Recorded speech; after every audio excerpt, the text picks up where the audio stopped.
आगे बढ़ने के पहले जानते हैं कहानी अब तक।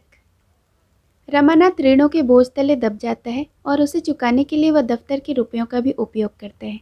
और अब नौबत यह आ गई है कि अगर वह यह रुपये नहीं चुकाता है तो उसे जेल जाना भी पड़ सकता है।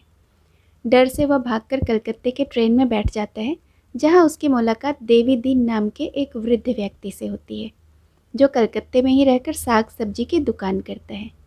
दोनों में मित्रता हो जाती है और रमानाथ उसी के घर रहने लगता है। इधर जल्पा अपने गहने बेचकर रमानाथ के दफ्तर के रुपए वापस कर देती है और उसे बहुत अफसोस होता है कि उसके गहनों के प्यार की वजह से ही रमानाथ को यह दिन देखने पड़े हैं। वह सारे गहनों को एक बड़े बैग में रखकर गंगा में बहा आती है। रमानाथ कलकत्ते में 2 महीने से है। वह डर से दिन में कहीं आता जाता नहीं। उसे लगता है कि हर जगह पुलिस उसे तलाश कर रही है। देवी दीन उसे घर वापस जाने की सलाह देते हैं और उसकी मदद करने को भी तैयार हैं, मगर रमानाथ अंदर से किसी भी तरह घर जाने के लिए राज़ी नहीं होता है। उसे लगता है कुछ रुपये कमा ले तब वह घर की ओर जाए। अब सुनते हैं आगे की कहानी। कई दिनों बाद एक दिन कोई 8 बजे रमा पुस्तकालय से लौट रहा था कि मार्ग में उसे कई युवक शतरंज के किसी नक्शे की बात करते हुए मिले।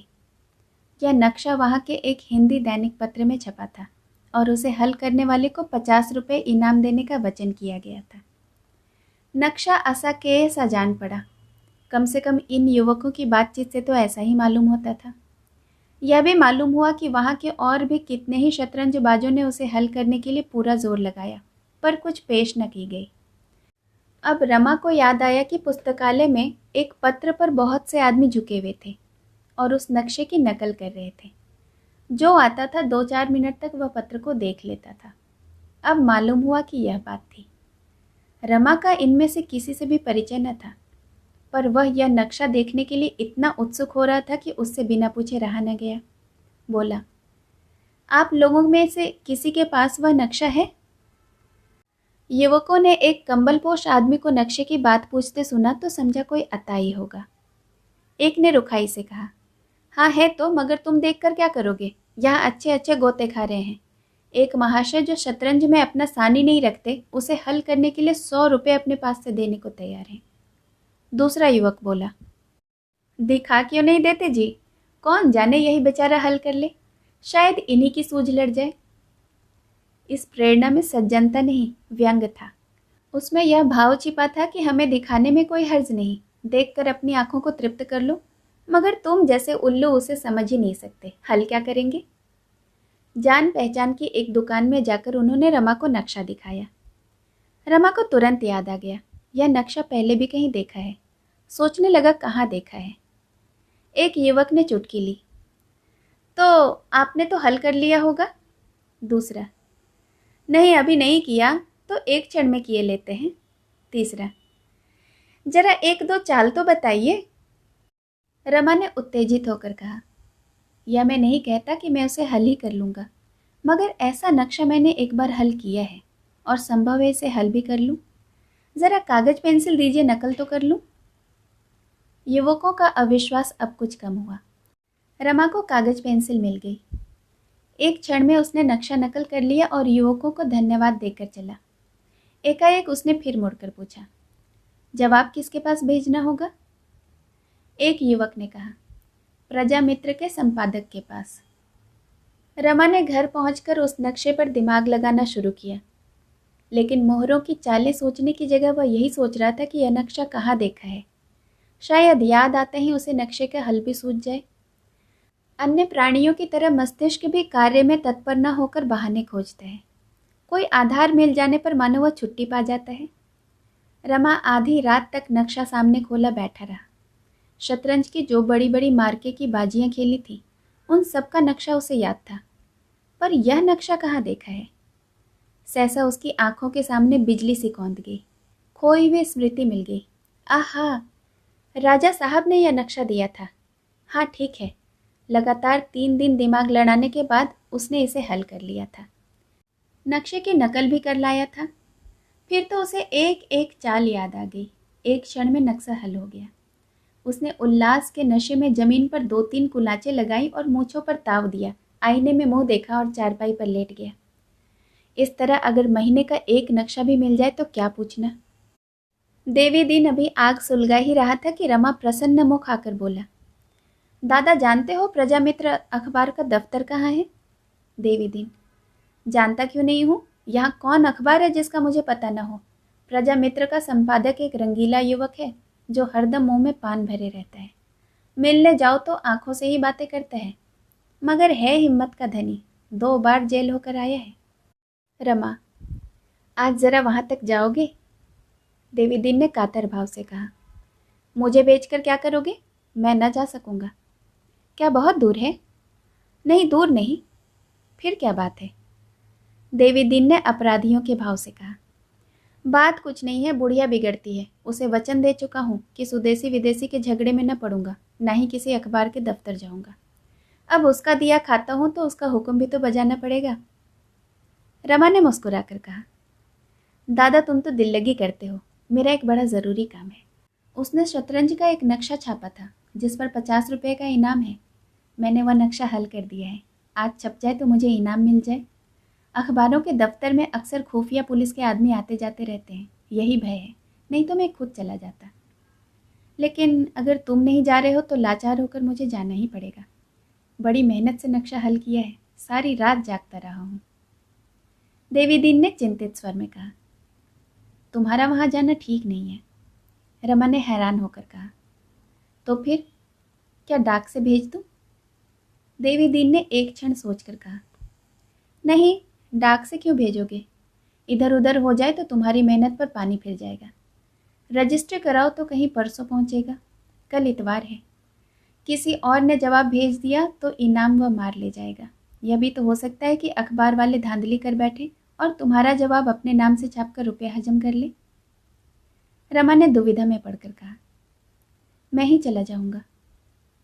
तुम्हें मैं न जाने दूंगा, कहीं फंस जाओ तो बस। फंसना तो एक दिन है ही, कब तक छिपूंगा? तो मरने के पहले ही क्यों रोना पीटना हो, जब फंसोगे तब देखा जाएगा। लाओ मैं ही चला जाऊं, बुढ़िया से कोई बहाना कर दूंगा। अभी तो भेंट भी हो जाएगी, दफ्तर में ही रहते हैं। फिर घूमने घामने चल देंगे तो 10 बजे के पहले न लौटेंगे। रमा ने डरते डरते कहा, तो 10 बजे के बाद जाना क्या हरज है?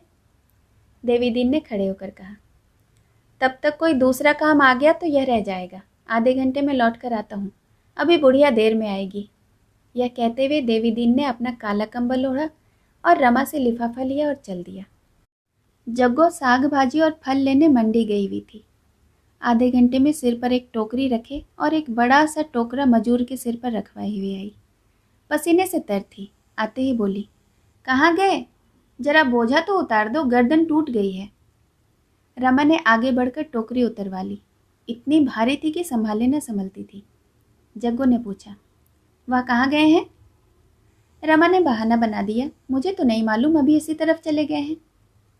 बुढ़िया ने मजूर के सिर पर से टोकरा उतरवाया और जमीन पर बैठकर एक टूटी सी पंखा जलती हुई बोली, चरस की चाट लगी होगी और क्या, मैं मरमर का कमाऊं और यह बैठे बैठे मौज उड़ाए और चरस पिए। रमा जानता था कि देवी दिन चरस पीता है, पर बुढ़िया को शांत कराने के लिए बोला, क्या चरस पीते हैं? मैंने तो कभी नहीं देखा। बुढ़िया ने पीठ की साड़ी हटाकर उसे पंखे की डंडी से खुजाते हुए कहा, इनसे कौन सा नशा छूटा है? चरस यह पिए, गांजा यह पिए, शराब इन्हें चाहिए, भांग भी चाहिए।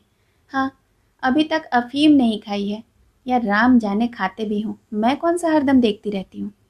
मैं तो सोचती हूँ कि कौन जाने आगे क्या हो, हाथ में 4 पैसे होंगे तो पराए भी अपने हो जाएंगे। पर इस भले मानुस को रत्ती भर भी चिंता नहीं आती। कभी तीरथ है, कभी कुछ, कभी कुछ। मेरे तो नाक में दम कर रखा है। भगवान उठा ले जाते तो यह कुसंग तो छूटती। तब याद करेंगे लाला, तब जग्गो कहाँ मिलेगी जो कमा कमा कर गुलछड़े उड़ाने को दिया करेगी। तब रक्त के आंसू न रोए ना तो कह देना कोई कहता था। क्या पैसे हुए तेरे? मजूर ने बीड़ी जलाते हुए कहा। बोझा देख लो दाई, गर्दन टूट गई है। जग्गो ने निर्दय भाव से कहा। हाँ हाँ, गर्दन टूट गई है, बड़ा सुकुमार है ना, यह ले फिर चला जा।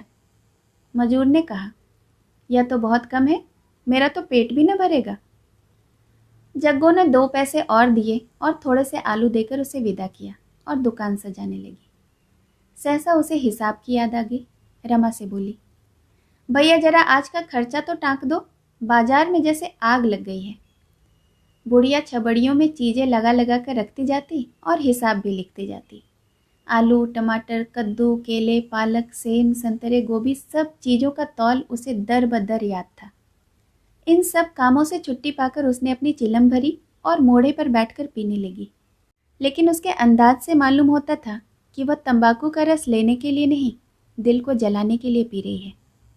एक क्षण के बाद बोली, दूसरी औरत होती ना तो इसके साथ घड़ी भर भी निभाना होता। घड़ी भर पहर रात से चक्की में जुत रही हूँ, 10 बजे रात तक दुकान पर बैठी सती होती रहती हूँ।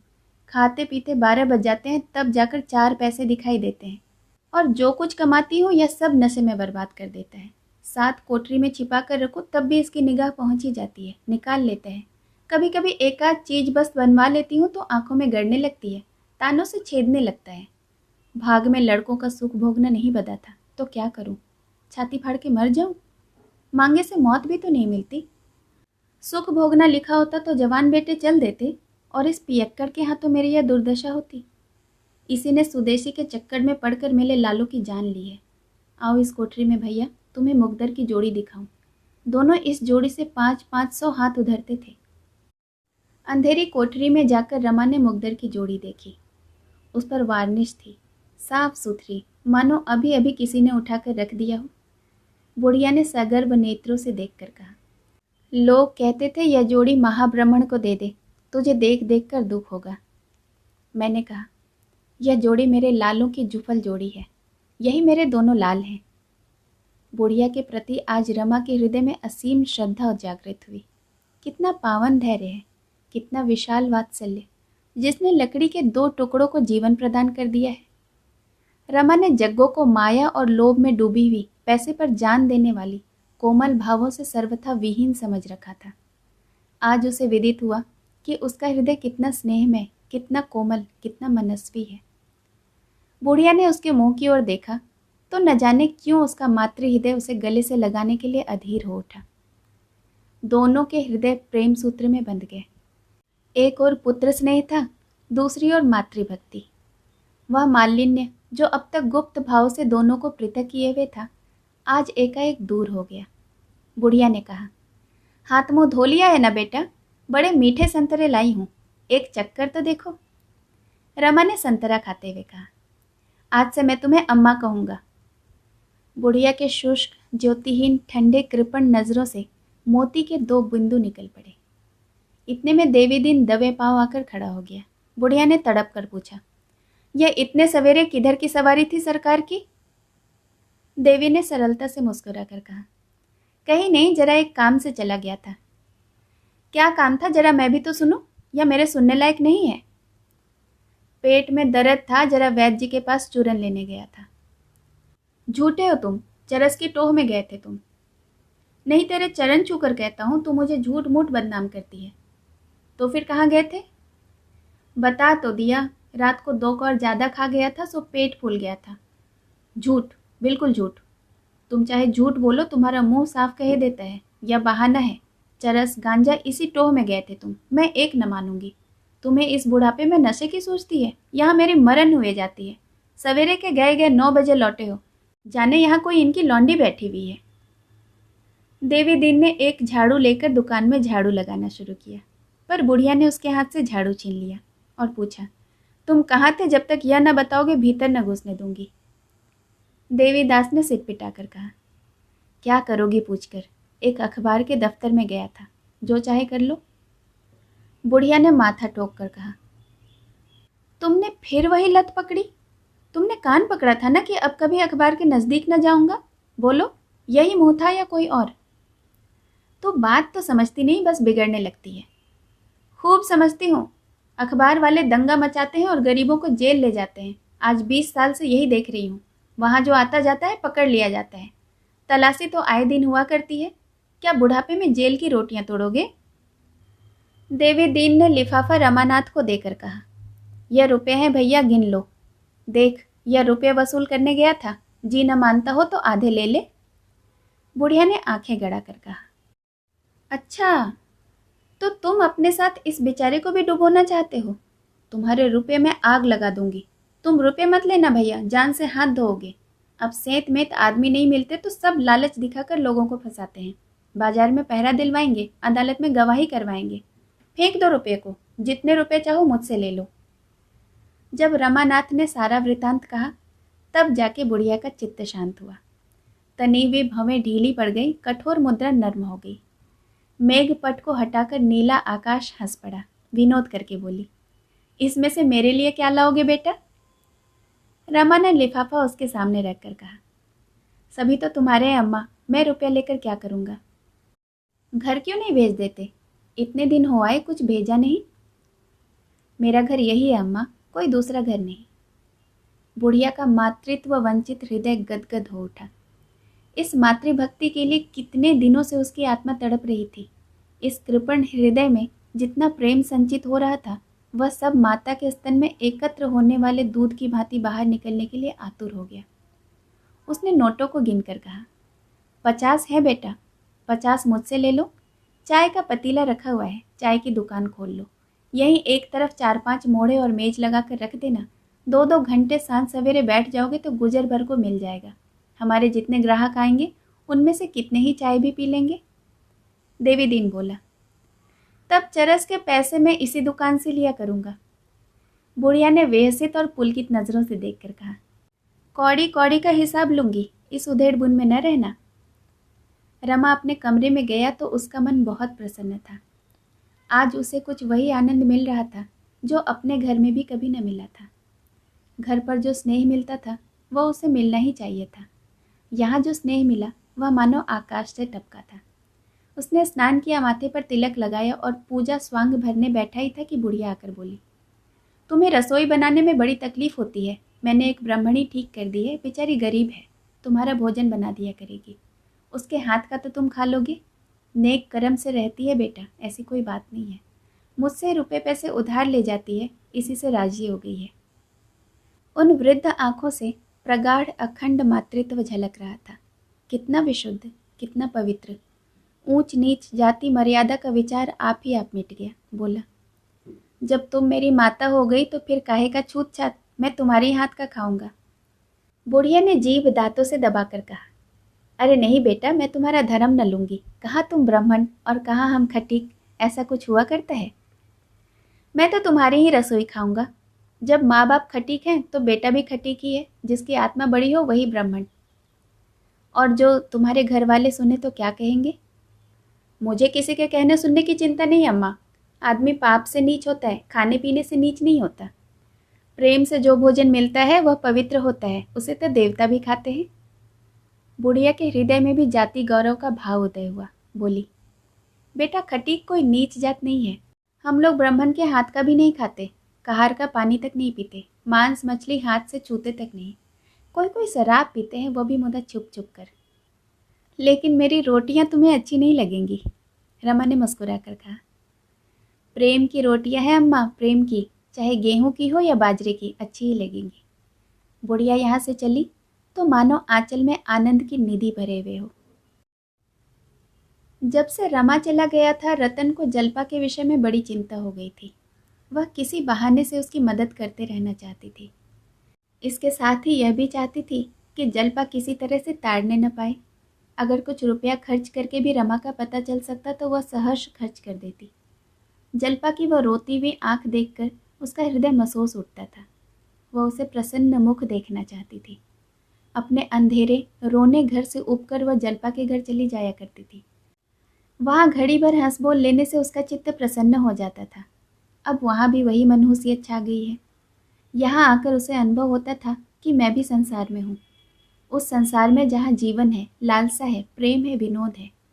उसका अपना जीवन तो व्रत की वेदी पर अर्पित हो गया था। वह तन मन से उस व्रत का पालन करती थी। इसमें संदेह नहीं कि नगर के प्रतिष्ठित और संपन्न घरों से रतन का परिचय था। लेकिन जहाँ प्रतिष्ठा थी वहाँ तकल्लुफ था, दिखावा था, ईर्ष्या थी और निंदा थी। क्लब के संसर्ग से भी उसे अब अरुचि सी हो गई थी। वहाँ विनोद अवश्य था, क्रीड़ा अवश्य थी, किंतु पुरुषों के आतुर नेत्र भी थे। विकल हृदय भी थे, उन्मत्त शब्द भी थे। जल्पा के घर अगर वह शान न थी, वह दौलत न थी, तो वह दिखावा भी न था, वह ईर्ष्या भी न थी। रमा जवान था, रूपवान था, चाहे रसिक भी हो, पर रतन को अभी तक उसके विषय में संदेह करने का कोई अवसर न मिला था, और जल्पा जैसी सुंदरी के रहते हुए उसकी संभावना भी नहीं थी। एक दिन वह ग्रामोफोन लाई और शाम तक बजाती रही। दूसरे दिन ताज़े मेवों की एक कटोरी लाकर रख गई। जब आती तो कोई न कोई सौगात लिए आती थी। अब तक वह जागेश्वरी से बहुत कम मिलती थी, पर अब बहुधा उसके पास भी आकर बैठती और इधर उधर की बातें करती। कभी कभी उसके सिर में तेल डालती और बाल गूंथती। गोपी और विश्वंभर को भी अब उससे स्नेह हो गया था। वकील साहब को भी अब रमा के घर वालों से कुछ आत्मीयता सी हो गई थी। बार बार पूछते रहते, रमा बाबू का कोई खत आया, कुछ पता लगा, उन लोगों को कोई तकलीफ तो नहीं। एक दिन रतन आई तो उसका चेहरा उतरा हुआ था, आंखें भारी हो रही थी। जल्पा ने पूछा, आज जी अच्छा नहीं है क्या? रतन ने कुंठित स्वर में कहा, जी तो अच्छा है, पर रात भर जागना पड़ा। रात से उन्हें बड़ा कष्ट है। जाड़ों में उनको दमे का दौरा हो जाता है। कलकत्ता में एक नामी वैद्य है, अब की उन्हीं से इलाज कराने का इरादा है। कल चली जाऊंगी। मुझे ले तो नहीं जाना चाहते, कहते हैं वहाँ तुम्हें बहुत कष्ट होगा, लेकिन मेरा जी नहीं मानता। मगर वहाँ कोई बोलने वाला तो होना चाहिए। वहाँ 2 बार हो आई हूँ, और जब जब गई हूँ बीमार पड़ गई हूँ। मुझे वहाँ ज़रा भी अच्छा नहीं लगता, लेकिन अपने आराम को देखूँ या इनको देखूँ, कभी कभी ऐसा जी उब जाता है कि कुछ खाने का भी मन नहीं करता। जल्पा ने सशंक होकर कहा, यहाँ किसी वैद्य को नहीं बुलाया? यहाँ के वैद्य को तो देख चुकी हूँ बहन, वैद्य डॉक्टर सबको देख चुकी। तो कब तक आओगी? कुछ ठीक नहीं, उनकी बीमारी पर है। 1 सप्ताह में आऊँ, महीने 2 महीने लग जाए, क्या ठीक, मगर जब तक बीमारी की जड़ न टूट जाएगी न आऊँगी। विधि अंतरिक्ष में बैठी हंस रही थी। जल्पा मन ही मन मुस्कुराई कि जिस बीमारी की जड़ जवानी में न टूटी, बुढ़ापे में क्या टूटेगी। लेकिन इस सदीक्षा से सहानुभूति न रखना असंभव था। बोली, ईश्वर चाहेंगे तो वह वहाँ से जल्दी अच्छे होकर लौटेंगे बहन। तुम भी चलती तो बड़ा आनंद आता। जल्पा ने करुण भाव से कहा, क्या चलूँ बहन, जाने भी पाऊँ? यहाँ दिन भर यह आशा लगती है कि कोई खबर मिलेगी, और वहाँ मेरा भी जी घबराया करेगा। मेरा दिल तो कहता है कि बाबूजी कलकत्ते में ही हैं। तो जरा इधर उधर खोजना, अगर कहीं पता मिले तो मुझे तुरंत खबर देना। यह तुम्हारे कहने की बात नहीं है जल्पा? यह मुझे मालूम है। खत तो बराबर भेजती रहोगी ना? हाँ अवश्य, रोज नहीं तो दूसरे दिन ज़रूर लिखा करूँगी, मगर तुम भी जवाब देना। जल्पा पान बनाने लगी। रतन उसके मुंह की ओर अपेक्षा के भाव से ताकती रही, मानो कुछ कहना चाहती है और संकोचवश कह नहीं सकती। जल्पा ने पान देते समय उसके मन का भाव ताड़कर कहा, क्या है, क्या कहना चाहती हो? रतन, कुछ नहीं, मेरे पास कुछ रुपए हैं, तुम रख लो, मेरे पास रहेंगे तो खर्च हो जाएंगे। जल्पा ने मुस्कुराकर आपत्ति की, और जो मुझसे खर्च हो जाए? रतन ने प्रफुल्ल मन से कहा, तुम्हारे ही तो है बहन, किसी गैर के तो नहीं है। जल्पा विचारों में डूबी हुई जमीन की तरफ ताकती रही, कुछ जवाब न दिया। रतन ने शिकवे के अंदाज से कहा, तुमने कुछ जवाब नहीं दिया बहन? मेरी समझ में नहीं आता तुम मुझसे खींची खींची क्यों रहती हो। मैं चाहती हूँ हम में और तुम में ज़रा भी अंतर न रहे, लेकिन तुम मुझसे दूर भागती हो। अगर मान लो मेरे 50-100 रुपये तुमसे खर्च हो ही गए तो क्या हुआ? बहनों में तो ऐसा कौड़ा कौड़ी का हिसाब नहीं होता। जल्पा ने गंभीर होकर कहा, कुछ कहूँ, बुरा तो नहीं मानोगी? बुरा मानने की बात होगी तो ज़रूर मानूंगी। मैं तुम्हारा दिल दुखाने के लिए नहीं कहती, संभव है तुम्हें बुरी लगे। तुम अपने मन में सोचो, तुम्हारे इस बहनापे में दया का भाव मिला हुआ है या नहीं? तुम मेरी गरीबी पर तरस खाकर। रतन ने लपक कर दोनों हाथों से उसका मुंह बंद कर दिया और बोली, अब रहने दो, तुम चाहे जो ख्याल करो, मगर यह भावना कभी मेरे मन में न थी, न हो सकती है। मैं तो जानती हूँ, अगर मुझे भूख लगी हो तो मैं निसंकोच होकर तुमसे कह दूंगी कि बहन मुझे कुछ खाना दो, मैं भूखी हूँ। जल्पा ने उसी निर्ममता से कहा, इस समय तुम ऐसा कह सकती हो क्योंकि तुम जानती हो कि किसी दूसरे समय पूरियों या रोटियों के बदले तुम मुझे मेवा खिला सकती हो, लेकिन ईश्वर न करे यदि कोई ऐसा समय आए कि जब तुम्हारे घर में रोटी का टुकड़ा न हो, तो शायद तुम इतनी निसंकोच न हो सकोगी।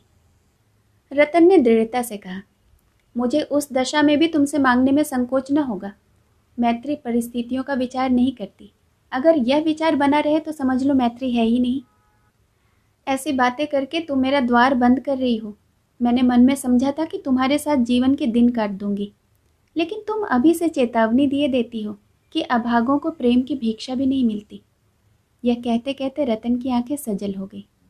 जल्पा अपने को दुखी नहीं समझ रही थी और दुखी जनों को निर्मम सत्य कहने की स्वाधीनता होती है, लेकिन रतन की मनोव्यथा उसकी व्यथा से कहीं अधिक विदारक थी। जल्पा के पति के लौट आने की अब भी आशा थी।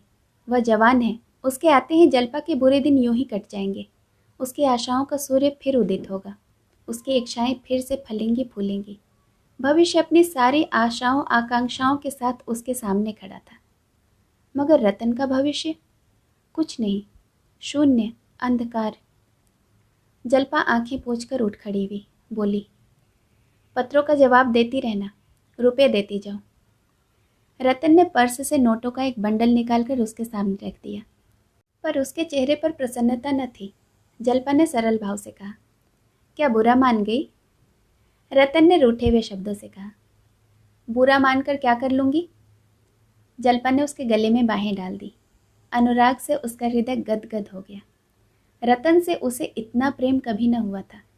अब तक वह उससे खींचती आई थी, ईर्ष्या करती थी। आज उसे रतन का असली रूप दिखाई दिया।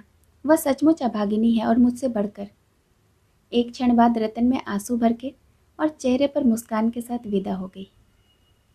कलकत्ता में वकील साहब के ठहरने का पहले ही इंतजाम कर लिया गया था, कोई कष्ट न हुआ। रतन ने महाराज और टीमल कहार को साथ ले लिया था। दोनों वकील साहब के पुराने नौकर थे और घर के आदमी जैसे हो गए थे। शहर के बाहर एक बंगला था, उसके 3 कमरे मिल गए थे। इससे ज़्यादा जगह की वहाँ ज़रूरत भी न थी। हाथे में तरह तरह के फल और फूल लगे हुए थे। स्थान बहुत सुंदर मालूम होता था। पास पड़ोस में और कितने ही बंगले थे। शहर के लोग उधर हवाखोरी के लिए जाया करते थे और हरे होकर लौटते थे, पर रतन को वह जगह फाड़े खाती थी। बीमार के साथ वाले भी बीमारी हो जाते हैं। उदासों के लिए स्वर्ग भी उदास है। बीमारी ने वकील साहब को और भी शिथिल कर दिया था। 2-3 दिन तो उनकी दशा उससे भी खराब रही जैसी प्रयाग में थी, लेकिन दवा शुरू होने के 2-3 दिन बाद ही वह कुछ संभलने लगे। रतन सुबह से आधी रात तक उनके पास ही कुर्सी डाले बैठी रहती। स्नान भोजन तक की सुध न रहती थी। वकील साहब चाहते थे कि वह यहाँ से हट जाए तो दिल खोलकर कराहे। उसे तस्कीन देने के लिए वह अपनी दशा को छिपाने की चेष्टा करते रहते थे। वह पूछती, आज तबीयत कैसी है? तो वह फीकी मुस्कुराहट के साथ कहते, आज तो जी बहुत हल्का मालूम होता है। बेचारे रात भर करवटें बदलते रहते। पर रतन पूछती कि रात को नींद आई? तो कहते, हाँ खूब सोया था। रतन पथ्य का सामान ले जाती तो अरुचि होने पर भी खा लेते। रतन समझती कि यह अब अच्छे हो रहे हैं। कविराज जी से भी वह यही समाचार कहती। वह भी अपने उपचार की सफलता पर प्रसन्न होते। एक दिन वकील साहब ने रतन से कहा, मुझे डर है कि मुझे अच्छा होकर तुम्हारी दवा न करनी पड़े। रतन ने प्रसन्न होकर कहा, इससे बढ़कर क्या बात होगी? मैं तो ईश्वर से मनाती हूँ कि तुम्हारी बीमारी मुझे दे दे। शाम को घूम आया करो ना। अगर बीमार पड़ने की इच्छा हो तो मेरे अच्छे होने पर पड़ जाना। कहाँ जाऊँ? मेरा तो कहीं जाने को जी नहीं चाहता। मुझे यहीं सबसे अच्छा लगता है। वकील साहब को एकाएक रमानाथ का ख्याल आया। बोले, ज़रा शहर के पार्कों में घूम घाम कर देखो, शायद रमानाथ का पता चल जाए। रतन को अपना वादा याद आ गया। रमा को पा जाने की आनंदमय आशा ने एक क्षण के लिए उसे चंचल कर दिया। कहीं वह पार्क में बैठे मिल जाए तो पूछूं, कहिए बाबूजी, अब कहाँ भाग कर जाइएगा? इस कल्पना से उसकी मुद्रा खिल उठी। बोली, जल्पा से मैंने वादा तो किया था कि पता लगाऊंगा, पर यहाँ आकर भूल गई। वकील साहब ने कहा, आज चली जाओ। आज क्या, शाम को रोज घंटे भर के लिए निकल जाया करो। रतन ने चिंतित होकर कहा, लेकिन चिंता तो लगी रहेगी। वकील साहब ने मुस्कुराकर कहा, मेरी? मैं तो अच्छा हो रहा हूँ। रतन ने संदिग्ध भाव से कहा, अच्छा, चली जाऊंगी। रतन को कल से ही वकील साहब के आश्वासन पर कुछ संदेह होने लगा था। उनकी चेष्टा से अच्छे होने का कोई लक्षण उसे दिखाई न देता था। क्यों इनका चेहरा दिन पर दिन पीला पड़ता जा रहा है? इनकी आंखें क्यों हरदम बंद रहती हैं? देह क्यों दिन ब दिन घुलता जा रहा है? महाराज और कहार से वह यह शंका न कह सकती थी। कविराज से पूछते उसे संकोच होता था। अगर कहीं रमा मिल जाए तो उनसे पूछती। वह इतने दिनों से यहाँ है, किसी दूसरे डॉक्टर को दिखाती। इन कविराज जी से उसे कुछ निराशा सी हो चली थी। जब रतन चली गई तो वकील साहब ने टीमल से कहा, मुझे ज़रा उठाकर बिठा दो टीमल, पड़े पड़े कमर सीधी हो गई है। एक प्याली चाय का पिला दो।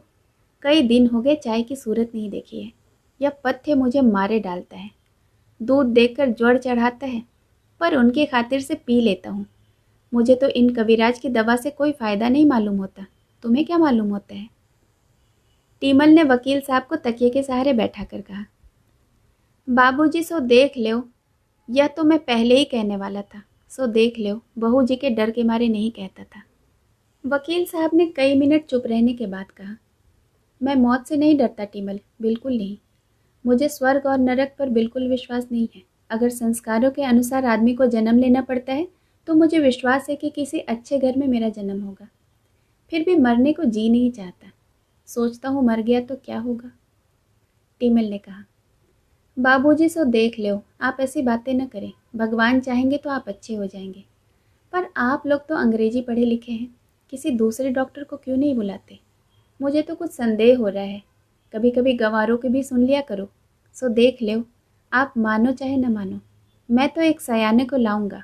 बंगाल के ओझे सयाने मशहूर हैं। वकील साहब ने मुंह उधर कर लिया। प्रेत बाधा का वह हमेशा मजाक उड़ाया करते थे। कई ओझों को पीट चुके थे। उनका ख्याल है कि यह प्रवंचना है, ढोंग है। लेकिन इस वक्त उनमें इतनी शक्ति भी न थी कि टीमल के इस प्रस्ताव का विरोध करते। मुंह उधर कर लिया। महाराज ने चाय लाकर कहा, सरकार चाय लाया हूँ। वकील साहब ने चाय के प्याले को क्षुधित नज़रों से देखकर कहा, ले जाओ, अब न पीऊँगा। उन्हें मालूम होगा तो दुखी होंगी। क्यों महाराज, जब से मैं आया हूँ मेरा चेहरा कुछ हरा हुआ है? महाराज ने टीमल को देखा। वह हमेशा दूसरों की राय देखकर राय दिया करते थे। खुद सोचने की उनमें शक्ति न थी। अगर टीमल ने कहा कि आप अच्छे हो रहे हैं तो वह इसका समर्थन कर देगा। टीमल ने इसके विरुद्ध कहा तो वह उसे भी विरुद्ध कहना चाहिए। टीमल ने उसके असमंजस को भाप कर कहा, हरा क्यों नहीं हुआ है? हाँ, जितना होना चाहिए था उतना नहीं हुआ है। महाराज बोले, हाँ, कुछ हरा ज़रूर हुआ है, मुदा बहुत कम। वकील साहब ने कुछ जवाब नहीं दिया। 2-4 वाक्य बोलने के बाद वह शिथिल हो जाया करते थे और 10-5 मिनट शांत अचेत पड़े रहते थे। कदाचित उन्हें अपनी दशा का यथार्थ ज्ञान हो चुका था। उनके मुंह पर, बुद्धि पर, मस्तक पर मृत्यु की छाया पड़ने लगी थी। अगर कुछ आशा थी तो इतनी ही कि शायद मन की दुर्बलता से उन्हें अपनी दशा इतनी हीन मालूम होती हो। कभी कभी सांस ऊपर की ऊपर रह जाती थी। जान पड़ता था अब प्राण निकला। भीषण प्राण वेदना होने लगती थी।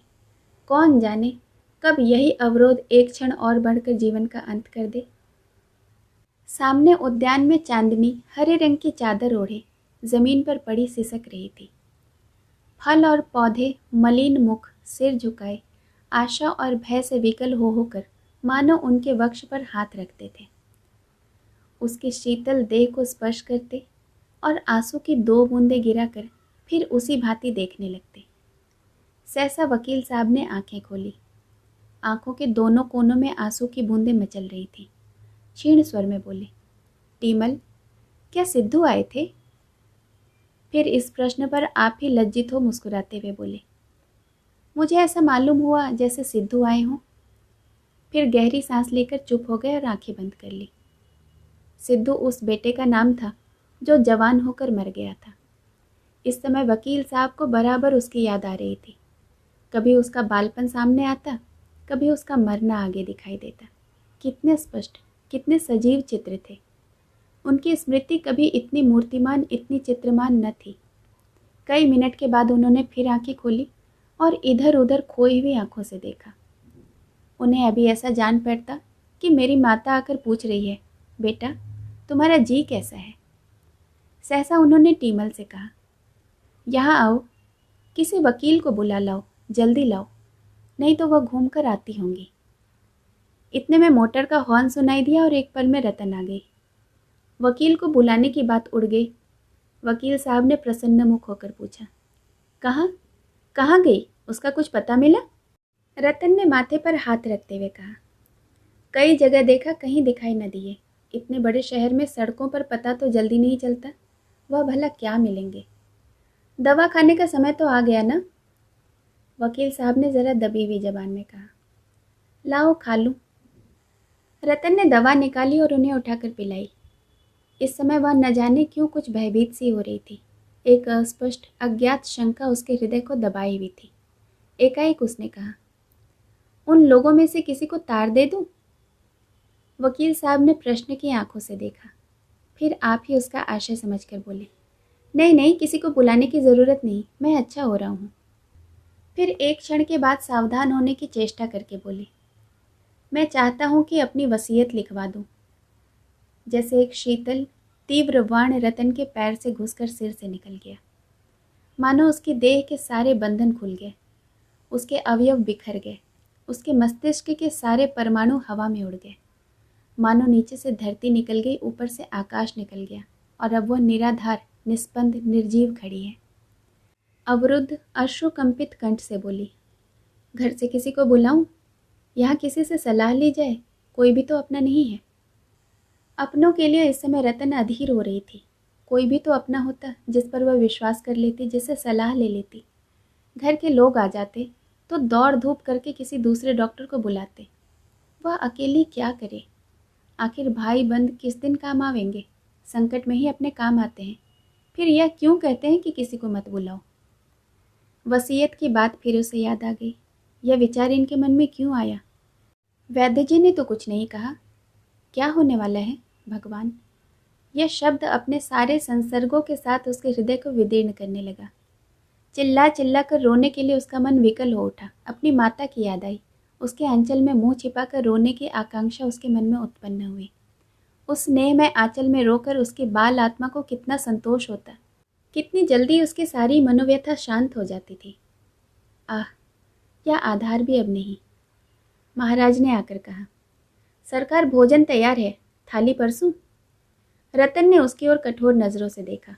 वह बिना जवाब की अपेक्षा किए चुपके से चला गया, मगर एक ही क्षण में रतन को महाराज पर दया आ गई। उसने कौन सी बुराई की जो भोजन के लिए पूछने आया? भोजन भी ऐसी कोई चीज़ है जिसे कोई छोड़ सके? वह रसोई में जाकर महाराज से बोली, तुम लोग खा लो महाराज, मुझे आज भूख नहीं है। महाराज ने आग्रह किया, 2 ही फुलके खा लीजिए सरकार। रतन ठिठक गई। महाराज के आग्रह में कितनी सहृदयता, कितनी संवेदना भरी हुई थी। रतन को एक प्रकार की सांत्वना का अनुभव हुआ। यहाँ कोई अपना नहीं, यह सोचने में उसने बड़ी भूल की थी। महाराज ने अब तक रतन को कठोर स्वामिनी के रूप में देखा था। वही स्वामिनी आज उसके सामने खड़ी मानो सहानुभूति की भिक्षा मांग रही है। उसकी सारी सद्वृत्तियाँ उमड़ पड़ी। रतन को उसके दुर्बल मुख पर अनुराग का तेज नजर आया। उसने पूछा, क्यों महाराज, बाबूजी को इस कविराज की दवा से कोई लाभ हो रहा है? महाराज ने डरते डरते वही शब्द दोहरा दिए जो आज वकील साहब से कहे थे। लेकिन जितना होना चाहिए उतना नहीं हो रहा, कुछ कुछ तो हो रहा है। रतन ने अविश्वास के अंदाज से देखकर कहा, तुम भी मुझे धोखा देते हो महाराज? महाराज की आंखें डबडबा गई। बोले, भगवान सब अच्छा ही करेंगे बहू जी, घबराने से क्या होगा, अपने बस की तो कोई बात है नहीं। रतन ने पूछा, यहाँ कोई ज्योतिषी मिलेगा? जरा उनसे पूछती, कुछ पूजा पाठ भी करा लेने से अच्छा होता है। महाराज ने तुष्टि के भाव से कहा, यह तो मैं पहले ही कहने वाला था बहू जी, लेकिन बाबूजी का मिजाज तो जानती हो ना, वह इन सब बातों से कितना बिगड़ते हैं। रतन ने दृढ़ता से कहा, सवेरे किसी को ज़रूर बुला लाना। सरकार चिढ़ेंगे, लेकिन मैं कहती हूँ बुला लाना। यह कहकर वह कमरे में आई और रोशनी के सामने बैठकर जल्पा को पत्र लिखने लगी। बहन, नहीं कह सकते कि क्या होने वाला है। आज मुझे मालूम हुआ कि मैं अब तक मीठे भ्रम में पड़ी हुई थी। बाबूजी अब तक मुझसे अपनी दशा छिपाते रहे हैं, मगर आज यह बात उनके काबू से बाहर हो गई। तुमसे क्या कहूँ, आज वह वसीयत लिखने की चर्चा कर रहे थे, मैंने ही टाला। दिल घबरा रहा है, जी चाहता है थोड़ा सा खाकर सो रहूं। विधाता को संसार दयालु, कृपालु, दीन बंधु और न जाने कौन कौन सी उपाधियां देता है। मैं कहती हूँ उससे निर्दयी, निर्मम, निष्ठुर और कोई शत्रु नहीं हो सकता। पूर्व जन्म का संस्कार केवल मन को समझाने की चीज़ है। जिस दंड का हेतु ही हमें न मालूम, उस दंड का मूल्य ही क्या। वह तो ज़बरदस्ती की लाठी है जो आघात करने के लिए कोई कारण गढ़ लेती है। इस अंधेरे, निर्जन, कांटों से भरे हुए जीवन मार्ग में मुझे केवल एक टिमटिमाता हुआ दीपक मिला था। मैं उसे आंचल में छिपाए विधि को धन्यवाद देती हुई चली जाती थी, पर वह दीपक भी मुझसे छीना जा रहा है। इस अंधकार में मैं कहाँ जाऊंगी? कौन मेरा रोना सुनेगा? कौन मेरी बाह पकड़ेगा? बहन, मुझे क्षमा करना। मुझे बाबूजी का पता लगाने का अवकाश ही नहीं मिला। आज कई पार्कों का चक्कर लगा आई, पर कहीं पता नहीं चला।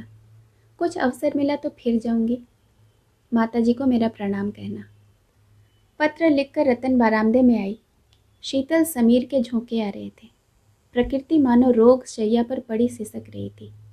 उसी वक्त वकील साहब की सांस वेग से चलने लगी।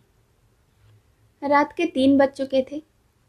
रतन आधी रात के बाद आराम कुर्सी पर लेटे लेटे ही झपकियां ले रही थी कि सहसा वकील साहब के गले का खर्राटा सुनकर चौंक पड़ी। उल्टी सांसें चल रही थी। वह उनके सिरहाने चारपाई पर बैठ गई और उनका सिर उठाकर अपनी जांघ पर रख लिया। अभी न जाने कितनी रात बाकी है। मेज पर रखी हुई छोटी घड़ी की ओर देखा। अभी 3 बजे थे। सवेरा होने में 4 घंटे की देरी थी।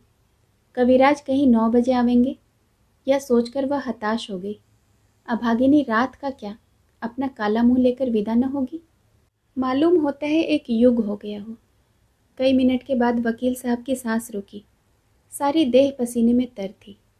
हाथ से रतन को हट जाने का इशारा किया, फिर तकिए पर सिर रखकर आंखें बंद कर ली। एकाएक उन्होंने क्षीण स्वर में कहा, रतन, अब विदाई का समय आ गया। मेरे अपराध का। उन्होंने दोनों हाथ जोड़ लिए और उसकी ओर दीन याचना की आंखों से देखा। कुछ कहना चाहते थे, पर मुंह से आवाज न निकली। रतन ने चीख कर कहा, टीमल महाराज, क्या दोनों मर गए? महाराज ने आकर कहा, मैं सोया थोड़ी ही था बहूजी। क्या बाबूजी? रतन ने डांट कर कहा, बको मत, जाकर कविराज को बुलाओ, कहना अभी चलिए। महाराज ने तुरंत अपना पुराना ओवरकोट पहना, सोटा उठाया और चल दिया। रतन उठकर स्टोव जलाने लगी कि शायद सेंक करने से कुछ फायदा हो। उसकी सारी घबराहट, सारी दुर्बलता, सारा शोक मानो लुप्त हो गया। उसकी जगह एक प्रबल आत्मनिर्भरता का उदय हुआ। कठोर कर्तव्य ने उसके सारे अस्तित्व को सचेत कर दिया। स्टोव जलाकर उसने रुई के गाले से छाती को सेकना शुरू किया। कोई 15 मिनट तक ताबड़तोड़ सेंकने के बाद वकील साहब की सांस कुछ थमी। आवाज़ काबू में हुई। रतन के दोनों हाथ अपने गालों पर रखकर बोले, तुम्हें बड़ी तकलीफ हो रही है मुन्नी। क्या जानता था इतनी जल्दी समय आ जाएगा। मैंने तुम्हारे साथ बड़ा अन्याय किया है प्रिय। ओह, कितना बड़ा अन्याय। मन की सारी लालसा मन में रह गई। मैंने तुम्हारे जीवन का सर्वनाश कर दिया। मुझे क्षमा करना। यही अंतिम शब्द थे जो उनके मुख से निकले। यही जीवन का अंतिम सूत्र था। यही मोह का अंतिम बंधन था। शेष कहानी अगले भाग में। सुनने के लिए बहुत बहुत धन्यवाद।